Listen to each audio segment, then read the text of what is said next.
This is the Sex Ed for You podcast, where research meets reality. And we're your hosts, Lauren and Holland. This is the podcast for people who want to date and have great sex that is safe, fun, and enjoyable. We aim to empower our listeners to make informed decisions that lead to values-based living. I'm Holland, and I have a Bachelor of Science in Public Health, and I'm the Director of Operations here at Sex Ed for You. And I'm Lauren, a Certified Holistic Sexuality Educator and the proud owner of Sex Ed for You. Lauren works with individuals, partners, and parents to restore positive and respectful approaches to sexuality, pleasure, and relationships. To work one-on-one with me, go to sexedforyou.com/free consult to request a free 15-minute consult today, or consider joining our monthly membership program, Hemlock. Through monthly journaling prompts, an exclusive podcast, and virtual gatherings, the Hemlock Monthly Membership Program provides an accessible way to learn about sexuality and self. It is a continual source of nutrients to help you nurture and re-access your sexuality and flourish personally for just $10 a month. To learn more, go to sexedforyou.com/hemlock today. Hey. So, the other night, Trey and I went out, and I got to sit at like this bar counter at a fancy little restaurant. And two women were taking themselves on self-dates, which is so cool. And one woman on like the smaller side of the bar, when we got there, kind of smiled, and we had some interesting, fun little talk about where I could hang my purse. And then she was like, "Are you Lauren Elise with Sex Ed for You?" It's like, yeah. Anyway, she said something really kind. So if you listen to this podcast, hello. And then later in the evening, as another woman on the other side of the bar was getting ready to leave, she said, "I'm so sorry. Can I interrupt you? I know who you are. I know Sex Ed for You." And I was like, oh my goodness. But she said something that I really kind of wanted to talk about today, that she grew up inside of religiosity and inside of a religious world that didn't teach her anything about sex. She literally said, "I do not ever remember my parents speaking about sex, intimacy, relationships." And she said, because of Sex Ed for You, she is raising her girls differently.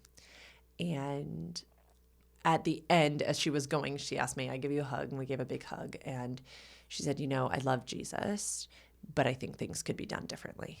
And I said, yes. The two are not mutually exclusive. You can have a thriving faith position and teach your children about sexuality and bodies and partnerships and consent and anatomy and the process of arousal and so many other things.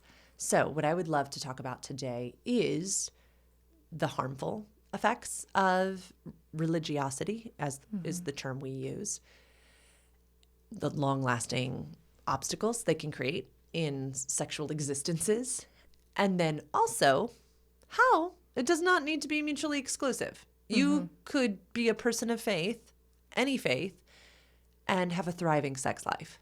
100%.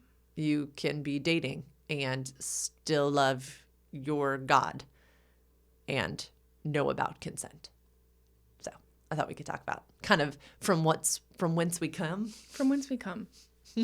Yeah. How does it sound to you to talk about that? It sounds good. Okay. I feel like we both have it's so interesting because our growing up cisness is very similar in a lot of ways. We were both Reformed Presbyterian, which is like, y'all, I think it's 1% of the world. Not that we're like marginalized at all, but like it's definitely like, it's a small population is what I mean. And the fact that you and I are the same It's wild. It's crazy. Y'all. Like I grew up having to explain to people what Presbyterianism was because it's just a very small denomination. And then you get into Reformed Presbyterianism and it's just like a very niche group of people. So it's so hilarious to me that both you and I grew up in Reformed Presbyterian, but completely different sides of it. Because I got, which is hilarious to me, the less conservative side than you did. But I think it would be great for us to talk about this because we always kind of allude to our like backgrounds.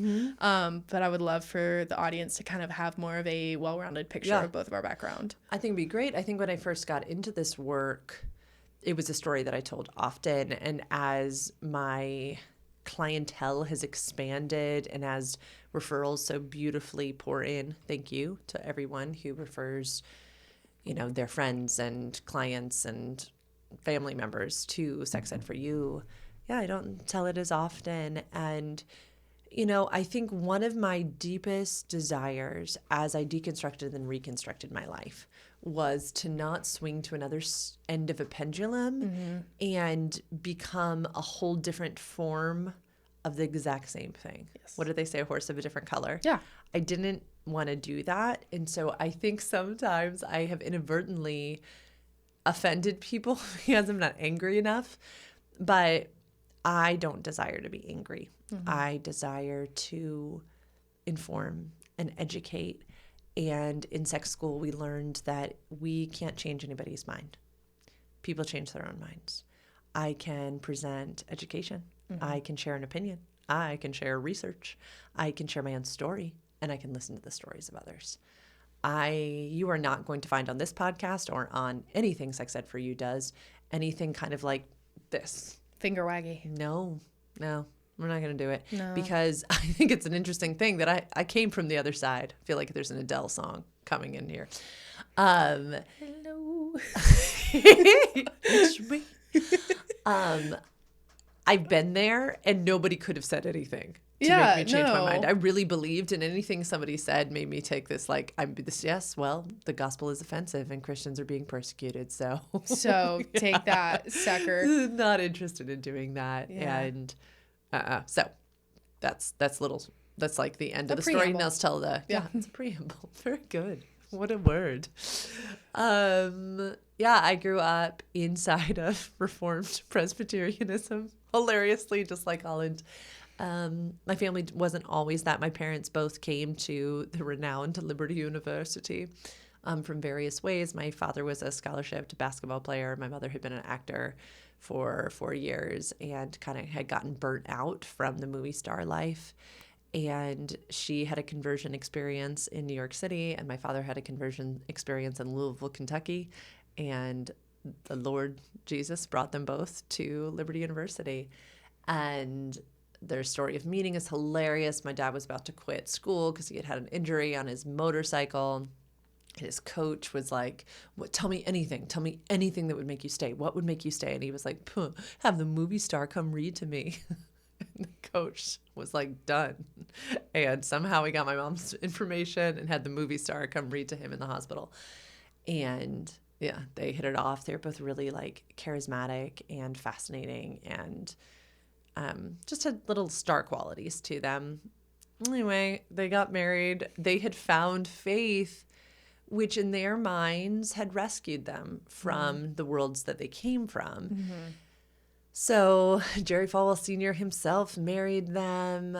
They quickly found Reformed Presbyterian land because I was baptized in the Presbyterian church. And as a baby? As a baba. That's one of our things. That's what we do. We baptize the babies. We baptize babies. Because you don't have no consent here. No.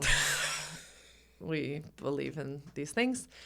It's like a sprinkle too. It's not like a dunk. Yeah. No, it's like a Jesus jizz. Mm-hmm.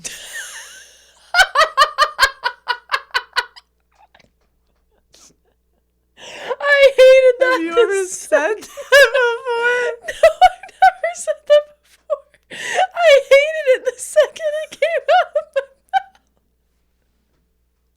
I think I'm gonna vomit. Oh God. I don't know if I can put that on the internet. It needs to be on the internet. Listen. Okay, so we baptized babies. So I got baptized as an infant, as were all of my siblings. I was the oldest of 5 children. We're going to fast forward through so much of this, but somewhere along the way, Holland mentioned this earlier, my parents tripped and fell into a very extreme version of religion and homeschooling and courtship and purity culture on crack. And I think that my parents had the best intentions. I think they truly wanted a different world for me. I think both of them had experienced romantic connection and sexual expression far before they were ready and had seen it harm and manipulate for those who know, we talk about the 5 circles of sexuality. They were very acquainted with the sexualization circle of sexuality and the use of sex to manipulate or control another. They both had their own stories with it. And I think they wanted something different from me. And you will always hear me saying that I think it helps me understand that my parents wanted a better life for me. They weren't trying to rob me of some fulfilled sexual existence at some point. They truly were believed this platter of food they were being fed. So I grew up in this world. I courted one guy. We were seriously like going to get married in high school. I wasn't allowed to consider like dating for the sake of dating and getting to know people, dating for this to conceptualize how to start a relationship, continue a relationship, and end a relationship. I was never given the tools to assess whether someone else was a healthy person. I was never taught about therapy or anything like this. It was, why would we go to therapy? Prayer is free. It was, that's just sin showing up in your life. It was this wild world of mental health. No, Jesus, yes.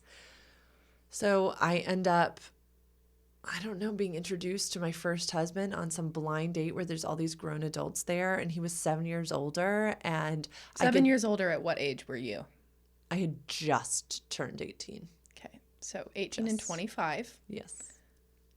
World of difference. Yeah. Y'all, I know in just one breath ago, I was like, my parents had the best intentions. Shame on these adults. Yeah. Developmentally, I was not in a place that was appropriate for. Especially as someone that was homeschooled. Like, there's not a lot of socialization at 18. Had so much life that I needed to live. And I want you to all hear me. I have utter love for all of the people in the world who are parenting this way. It is unethical. Yeah. I did not have a fully formed frontal lobe. I was still in a world in which I needed to honor and obey my parents. They were present at this blind date. When I think of all the cultural pressures, I was the youngest one in the room by far. I was highly mature. I was this person at 18. And no, I needed to be learning really important practices right then, mainly that I'm not everybody's cup of tea. And that's fine, that I was fully enough and only enough, and that also other people weren't made for me. That is a healthy thing to be figuring out. For those who are longtime listeners of this podcast, when I am like literally rejoicing in Holland making these choices that she does about dating, I am serious. People need these skills, and I didn't get them. So met my to-be husband, and yeah, it was fine. We dated for a little while, and then he broke it off and literally called me a Stepford wife and said he could never marry someone like me, and that I wasn't funny and I had no sense of humor, and he'd always wanted to be friends with the person he married, and so didn't want to be with me.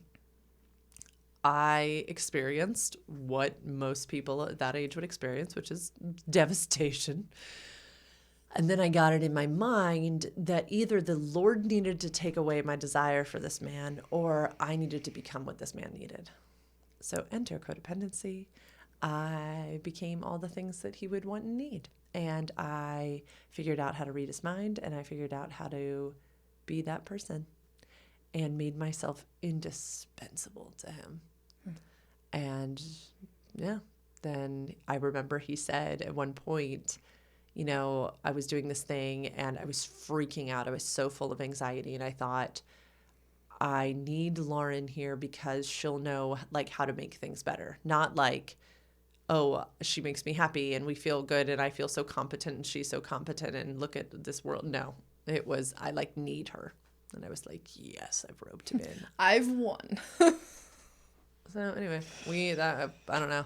We ended up getting engaged when I was 21, and then my mom got sick with pancreatic cancer, and we had to push our wedding up by like 6 months, and got married 10 days after she was diagnosed.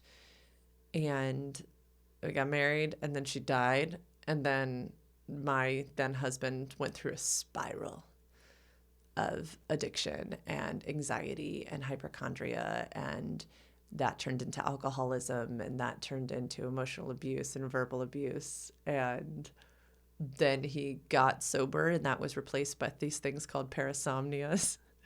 And he would have like one of three personalities for 7 years every few evenings. No one knew this because I existed in a world of religion in which you were not to share things like that. I had literally read books that said that basically the sins of your husband were not to be discussed with anyone else. And you were the property of your husband. You belonged to your husband. He was the head of your household. And these were not things to be discussed with anyone. I would occasionally share them with like a girls group that prayed with me. And I think if there's anyone in the world I'm still angry at, it's that group of people. They knew exactly what was going on, and they knew exactly how dark it was. And the fact that no one referred me to a professional resource is, yeah, still. Or even just said like, girl, get out. Girl, leave. Like just one You and your glance. baby are not safe. Yeah. No, instead they referred me to deliverances. He was put through 2 or 3 different prayer deliverances. I don't even know what that means. It was horrific. So anyway, fast forward a decade, and somebody has a dream about me, and takes me on a walk and sits me down on a bench and is like, what's going on? And at this point, they were like on my board of directors. Meanwhile, I'm like starting businesses and doing my Lauren thing. And so I thought she meant about like something stressful in the nonprofit at that time. She's like, no, I don't mean that. I mean, in your world, I keep having these nightmares that you're not safe. And I just like broke down in tears and told her what had happened the night before. And this person immediately was like, you need counseling now. And I was like, I can't go to counseling. My husband's going to say, what are you going to do? Tattletale on me? And she goes, then that means you need counseling even more, because y'all, that's the sign of abuse when you think you can't talk to people. Yeah, so that was like October 17th. I was in a counseling office. The next week, she was like, what? Her jaw just kept hitting the floor. She heard my story, and she was like, let's make some boundaries. And if you can stick to them, great. Like, you can stay. If not, maybe let's just separate for a while and get your life together so you can get back together. It was like kind of the carrot she put in front of me. And sure enough, within a week, he had already busted through all the boundaries we'd put in place. And so we separated. At that point, I really thought like that I was going to be this great little Christian girl and get the marriage back together. But as soon as we separated, it was like everything started to clarify, because I thought everyone was going to be so proud of me for getting healthy. And instead I was just vilified. I saw Madonna horror like I never had. And everyone was mad at me for doing something wrong. Like I was just doing something wrong everywhere because I was no longer following the rules as they had been scripted for me my entire life. And it was like blinders that had been on my eyes for forever were just taken away.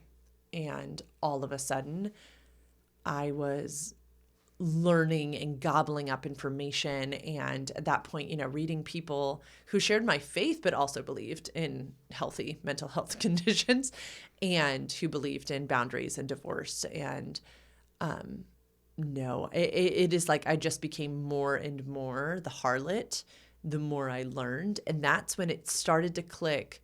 Oh, I got brownie points for staying and suffering. I was a benefit, and everyone benefited from my brokenness. No one benefits from my healing. And yeah, so then eventually I moved to divorce. And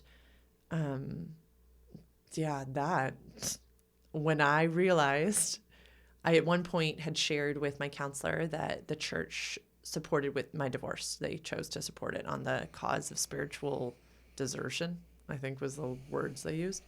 And so I sent my counselor an email and copied the whole pastoral staff, and I immediately got a call saying, you cannot tell people that the church supports your divorce. And I said, why? And they said, think of what people would say. And it was just this moment where they talk about where all of a sudden you had ears to truly hear. And I thought, oh, you are far more concerned with the reputation of the church than my health and well-being. And as I saw what people were saying about me, all of a sudden I realized what they had been saying about everyone else for forever. And I thought, I've been fed lies. my entire life. And now I need to figure out what's true for me. So in my 30s, I started piecing my life back together. And that's where I started to explore who I was as a sexual being. Because I thought, well, hold up, I'm not a virgin anymore. So what am I? Am I literally a worthless piece of trash? Because that's what's been told to me. And so that's when I had to start really figuring out who I was. I started reading a million books. And that's when people started saying, what are you reading? And that's when they started asking me, like, kind of like to consult them on their stuff. And I was like, I can't do that. Meanwhile, I'm meeting this guy in California, and he's like, that's so fun that people are talking to you about that. Have you ever thought of like going back to school for sex education? I was like, that can't be a thing. Sure enough, it's a thing. So I went back to school, and it was like receiving a nutritious meal after only being fed breadcrumbs for years and years. Because I was in a space where I was being given all of the information and being told, this is science and research and opinion. And, Masters and Johnson said this, and then Helen Singer Kaplan came in and said this, and then Dr. Rosemary Bassan said this. And look how, we know one thing until we learn another thing, and then we believe another thing. And isn't this so cool? And this is anatomy, and this is same-sex attraction in frogs. And my mind was being just like lit on fire. And I thought, this could heal the world. And as I started to think what a world could look like if people were given this types of information and then equipped to make values-based decisions based upon what they believed to be true and right, and then learned how to protect and respect the values of other human beings too. And when I learned about the wheel of consent and how non-consensual behavior is far more than rape and assault and more, it's also martyrdom, and it's also tolerating, and it's also entitlement, I thought, oh my God, I gotta teach this stuff. Not from a position of anger or wrath, from a position of calm, because I don't believe in fear-mongering. I think fear-mongering is what had kept me where I was, and I will not take that position. I will present facts, and I will allow people to choose for themselves. If that means that someone wants to stay in a faith community that is serving them, there's actual research that shows that improves longevity and a sense of well-being. Keep your community and learn about anatomy. So that's me, from purity culture to pleasure preacher. That was beautiful. Thank you. That's my story. There's a lot more in there, but that was my story. That's the story. Uh-huh. I love this story. Wild. Your turn. Whew. I'm going to sit back and relax now. Yeah. I feel like, hold on. You're not off the hook yet. May I have some water? You may have some water. Wow, there's so many things. I should have taken notes. Because it's the same. People tell stories differently every time they tell them because different details pop out. But every time you tell the story, I learn something new. So I love that. I didn't know that the church called you after your divorce when you said that they had allowed it. A woman called me. They had a pastor's wife call me. It's always the pastor's wife. Oh my God. But they had her do it. And what did she say? She said, Lauren, you can't say that. And I said, what? Why not? And the saddest part was I was so proud of my church for supporting the woman. To me, I didn't even mention the fact that they sent me after this the position papers on divorce and remarriage, in which I'll pull them up. while we keep Please going. do. You had questions. Yeah, my question, it was about this, was that, like, I guess not necessarily a question, but more of a statement of it just goes to show that they're afraid of their reputation changing. But what's odd to me is that a church with that reputation would attract people like you and I. It would attract people who are open to, like, consensual communication and change and like, growth. So it's just interesting to me that the church wants to maintain its reputation of having a stick up its ass and being, like, enforcing non-consensual behavior. It's just interesting. Mm-hmm. God's call is to love and forgive. Divorce is not necessitated in any event. And sessions should exhort couples considering such a step to actively pursue reconciliation. Divorce under any circumstances should not preclude continued attempts to reconcile. Those who remarry after an improper divorce commit adultery and are subject to church discipline.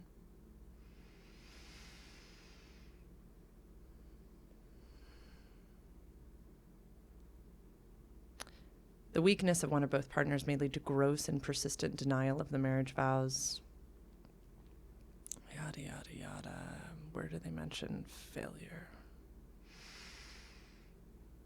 It's literally mentioned like 3 times in here that if a person fails, if a person fails, if a person fails. To do what? To keep their marriage. How about if the person fails to keep the vows they made about the marriage? How about if the person fails to be a partner worth being married to? How about if the person who entered into the marriage with the person was never given permission to understand the full extent of their own sexual expression, and so has always been a precious human designed in the image of a loving God who was attracted to men, and who married a woman not having a comprehensive understanding of his own sexuality. Therefore jeopardized them both. What if it's not even my precious ex-husband's fault? What? Right? It wasn't, and it was meeting after meeting with all of these white men around a circular table being called a liar when they had no permission. I mean, you know, I would be telling these stories of crying myself to sleep at night, laying next to my husband who's not providing sexual, like, interaction with me. They had no training. Like, I know what I had to go through, like the extensive understandings of long-term sexual partnership. They asked none of the questions that I have been gifted by wise people in my field to share with my clients. No, they have pastoral training. They don't know what the actual heck they're talking about. No, but they think God has bestowed upon them some knowledge. Anyway, it was bad. It was really bad. So when I said what I said to my counselor and got the call from the pastor's wife, they then sent me these position papers, to which I sent a scathing email back because these position papers hadn't been updated since 1998. What? And what? In 20 years. Yeah. At that point, it's been longer now. It's been 25 years. Jesus, that's a quarter of a century, y'all. That's longer than a quarter of the people on this planet have been alive. And I asked for a meeting, of which it was never given to me. Of course not. Because they can actually back it up. Yeah. Wow. It was crazy. Anyway, and then I think a year later, after I was fully divorced, I sent like my mic drop email. Good. Yeah, it was crazy. It was Good wild. Every time I hear that story, it makes me livid. Yeah, I think with more space and time, I get so too. Yeah. like mama bear for that baby girl who I thought I sent a scathing email back, and yet it literally is like Not. But to you. Love you all dearly is how I end it. Ugh. It's not love, it's cathexis. Yeah. It was care for, it was investment in, it was not love, that was abuse. God. It was abuse. Oh, yeah, and they were like, no, we didn't release you from your marriage. We agreed to appoint a small team of 3 session members to ask questions and to review the book of order, and then to report back to session in closed confidential meeting. The session would then issue a response to you regarding their collective wisdom. This group of men, because in the Presbyterian Church, women are not allowed to serve as elders. Or deacons. Oh my God. What?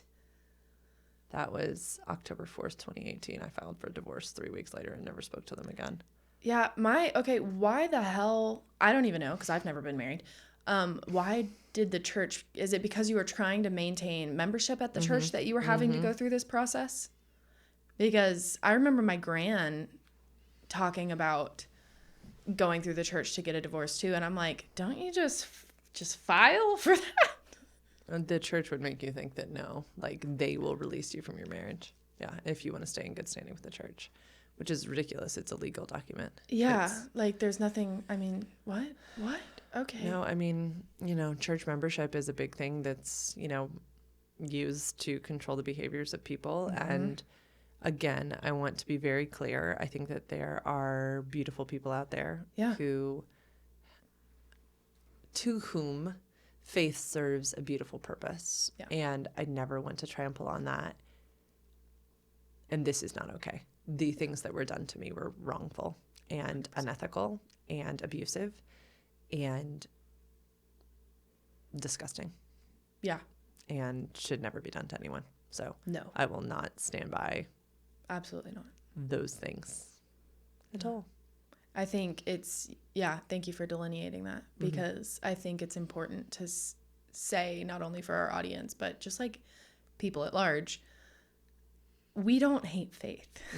This business does not hate faith. We put our faith personally into different things, but like, it's just the delineation of the fact that was not okay. That will never be okay. Just like conversion camp will never be okay. There are things in this world that are not okay that are run by Christians. Yes, we denounce those things. We denounce those people, but we don't collectively say like Christianity is bad. That is not our MO. That is not our goal to bring people from faith at all. That is not what we want to do here. But it would be wrong for us to sit here and say, oh, well, like, no, what Lauren went through, what you went through was not okay. It was never okay. And just like we always say in every other circumstance, good intentions do not equate no harm. There was so much harm in your story. So much. And I love you. Thank you for sharing that. I know that's... Thank you. I was telling a client today that my counselor, as I was going through this, taught me this technique of putting one hand on your heart, another hand on your belly, and saying, I am here and this is now. And I was talking with I talk with so many clients, but the one today about how people will see me do it all the time, and they don't know that sometimes I am bringing little Lauren, or 7, 14, or 21-year-old Lauren. Remember, I was 21 when I got married, when my mom died, and when all of this shit hit the fan.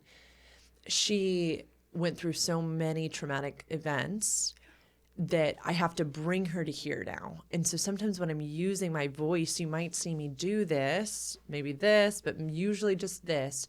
And it is this physical reminder that I am here and this is now, that I've grown up now, that I get to leave spaces, that I am not helpless, that I might be fearful. It might be a scary thing. I might be doing something brave, but I am not helpless anymore. Or I might feel a little helpless, like we're doing big, scary things, but I don't need to be afraid. I am here and this is now. And I think for so many people who grew up in worlds in which women were less than, small-minded, taught to follow and obey, I was a grown woman by the time I was getting these emails, and yet still obeyed because that's how I had been trained up. Yeah. And so it's neat. So actually it was healthy because me reading that now is livid and full of rage. Lauren then was like, oh, Afraid. yeah, I literally called the documents beautiful. Yeah. Said those are beautiful. Excuse me, beautiful and thorough. What?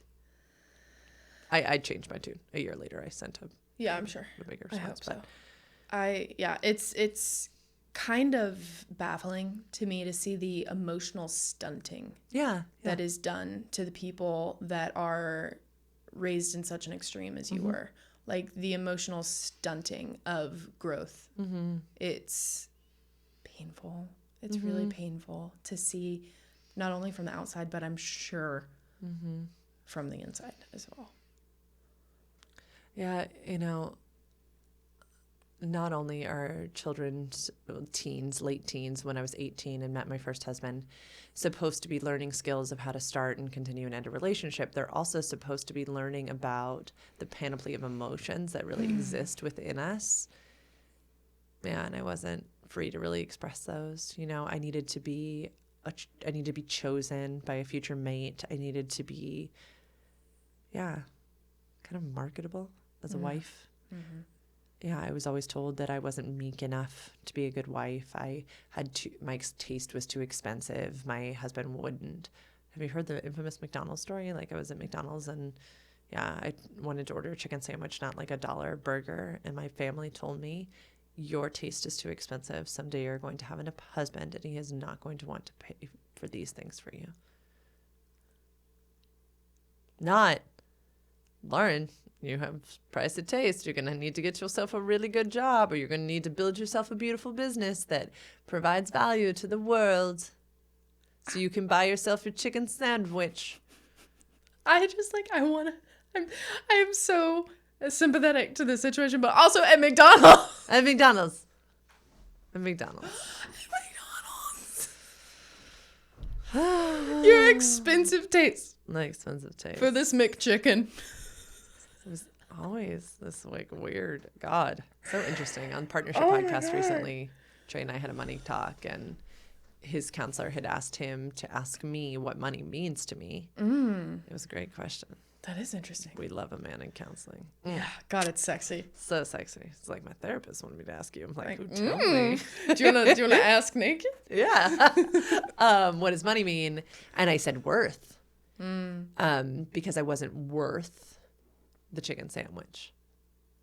At McDonald's. It's I'm laughable. sorry, I keep trying not to laughable. laugh. I don't know. It's ridiculous. It would have been such a great money learning lesson, right? They could have taken me to the menu. I am such a hard worker too. It's just wild. It's just wild. I bet you would have loved an opportunity to be like, okay, here's how you can get the McChicken next time. Come do this at work or do this chore. And wild thing I was at 11, I was already babysitting and making my own money. Yeah. I was working at 7 doing commercials. I don't understand. Anyway, it was bad. I'm here now. You are, and we're so proud of you. Thank you. I get to work with so many people who've come out of similar worlds, and it's my greatest joy. It really is. And people who want to stay in those places, in those communities that make them feel like they belong, great. But I also work with a ton of folks who, and you and I were talking about this earlier, as we begin to understand that we have a right and responsibility to understand our own sexual values, then sometimes we start to go, oh, crud. Okay, well, if that wasn't true, I probably should look at this thing too, and I probably should look at this thing too. And so if that happens to you, I see you. Yeah. And I think it's why some of my clients put on their goals and objectives, understand the systemic fuckery. And we unpack that because I think that there's a reason that the World Health Organization says that sexual health is fundamental to the well-being of individuals, families, and communities, because I think that when we start to understand our sexuality and what sexual health means, communities start to heal. It changes the world as you see it. It genuinely does. I wish I could convey the weight of this statement, like understanding your own sexual values and really digging into sexuality, because it is one of the most inherently vulnerable aspects of humanness. It begins to unveil things about your life that you didn't even begin to question before. And really all that it does, I think, is it starts to pop questions into your head. You begin to allow yourself to listen to the questions that either have always been there and you've ignored, or questions that you never thought to ask. Diving into sexuality really just allows you to be more curious. And it's the curiosity that begins to tumble the dominoes, because it's like, oh, well, I've dug into this and now I can dig into that. And it's an excitement that propels a person into learning and into education and into perspective shifts. And it's not necessarily the deconstruction specifically of faith or of any pillar of your foundation of who you are as a human. It really is that it allows you to be curious in a way that you've never really thought to be curious before. And you get to shift your perspective in ways that you didn't know you could. It's like lifting the veil or taking off the horse blinders. It really is just like the first step in stepping into a new world. And it's a really beautiful step. I had a client once at the end of their sessions. I always say, what's one of the biggest surprises, one of your biggest takeaways? And she said, I thought that, I was so afraid this whole time of what was behind the door. Yeah. And it turns out, like, I'm not afraid at all. And I said, oh, that's so cool. Like, okay, well, if scary and, like, I don't know, destruction and evil was supposedly behind the door and it's not, what is? And she said, knowledge and informed decision-making, choice, ethical and consensual conversations. The lie we have been told is that sexuality is dangerous. No.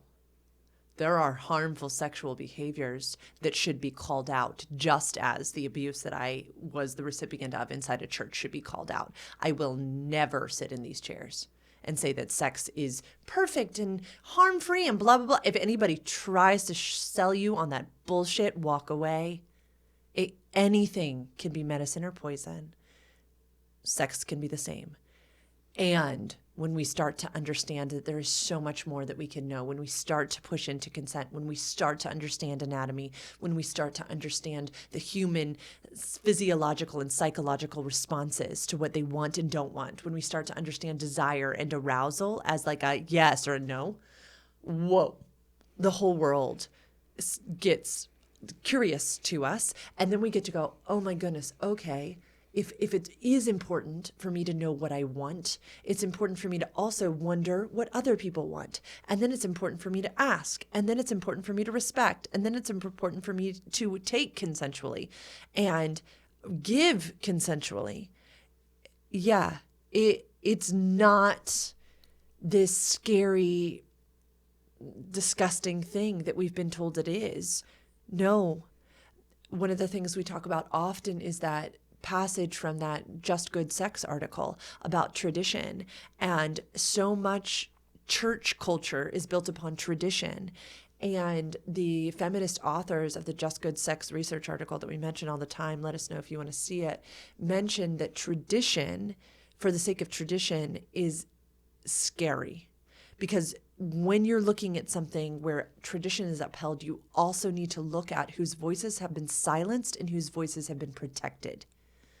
In this instance of these position papers that I was presented, the men's voices were protected. This sanctity of marriage was protected, What about the women who are being abused? Which is what I say in this, but then also what I especially say in my response a year later. What about the women who are being abused? It does not mention abuse. It mentions adultery. Which, what is adultery in your sake of the word? Yeah. And reconciliation is apparently much more, what?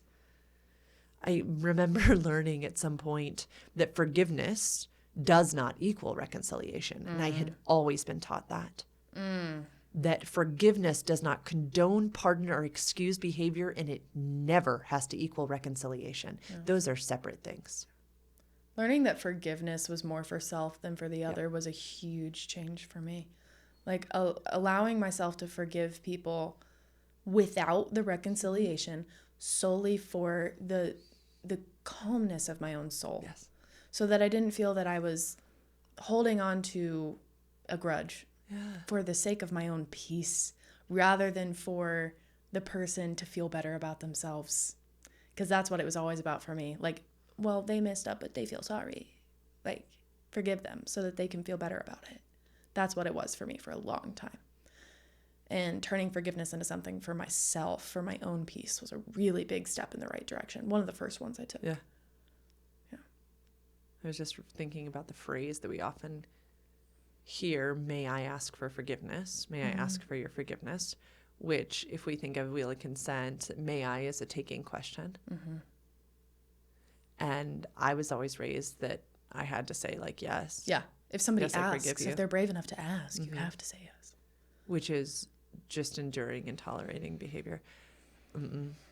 I've done so much research, y'all, into the problem with this idea inside of Christian spaces that forgiveness is just guaranteed. And there's no accountability for changed behavior. Nope.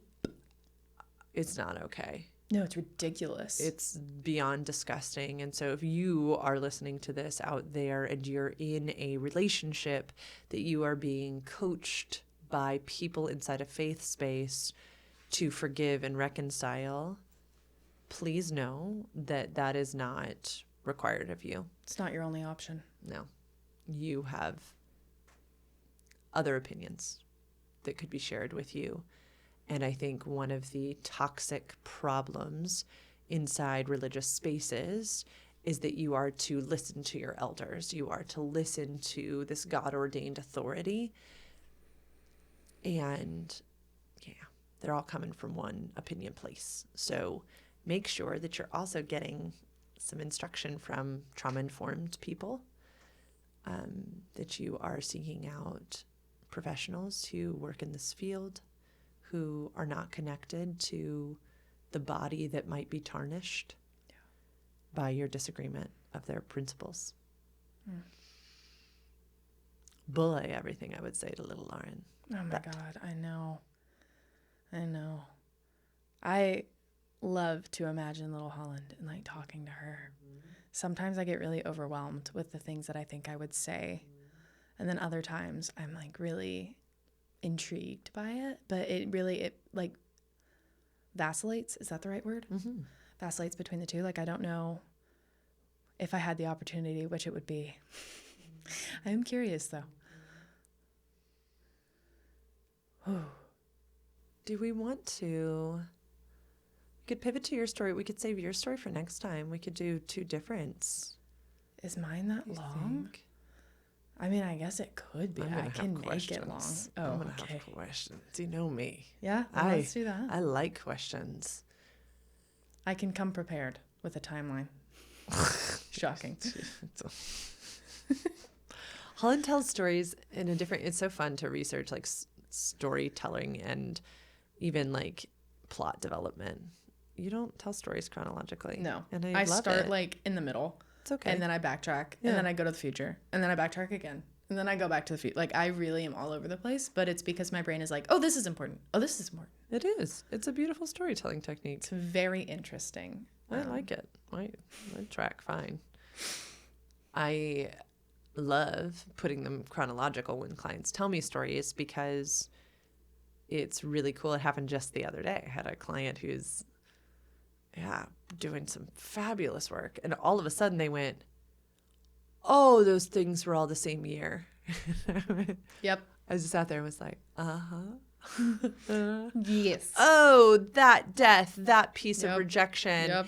and that understanding of, no, you can't have, whoa. And we were both like, whoa. Yeah. That's what putting things chronologically does sometimes, is Mm-hmm. then also shows us the age at which and what we should have been developing into at that age and what was stunted. It's just cool. No, But it really is. not necessary. It's No, cool. but like I do the same thing and we've done the same thing. And like I have looked at my life chronologically and it's just that I don't tell it that way. Yeah. I tell things because I'm such a bird's eye view person that I totally see what things are connected to. So I almost go and I'm like, okay, so this happened and then it was connected to something that happened 6 years later. And then that was connected to something that happened 3 years before. And then that was connected to something that happened 7 years later. Like it's fully just like a hopscotch game of it's like a string, you know, that meme where there's a guy looking at a wall and it's like all the red string. That's me telling stories. So anyway, you have something to look forward to for next episode. It will be my story. Yeah. This was Lauren's. They're oddly similar. Yeah. And yet entirely different. Entirely. Yeah. Well, thank you for coming today, guys. These are our experiences and our opinions. Take what you like and leave what you don't. We truly do want to reiterate that we don't hate faith. We love faith. We both have our own faiths that we subscribe to. They are just different, and we encourage faith in all of its forms as long as it is healthy and consensual. We truly believe that sexuality and pleasure can coexist with Christianity in specific and faith in general. Thank you for listening. Thank you for supporting us. If you want to follow us on Instagram, it's at sex_ed_for_you. If you would like any of the research that we mentioned today, or if you would like to present more research, you may email me at admin@sexedforyou.com. And yeah, if you would like to request a free consult, you can go to sexedforyou.com/free consult. And we would love for you to join Hemlock. It is our monthly membership program. You would get a podcast, journal prompts, and an Instagram group chat, and Virtual gathering every new moon. gathering at every new moon. So if you want to do that, go to sexedforyou.com/hemlock. Thank Look you. at you. Thanks. Come join us, y'all. It's a fun time. It's a fun time. It's not always heavy stories. It's oftentimes lots of laughter. See the previous podcast. Yeah. See the podcast that we recorded an hour before this. What came out a week ago. It came out a week ago. You can tell by our outfits. We love you guys. Oh, love you. And we'll see you next week. Bye-bye. Bye.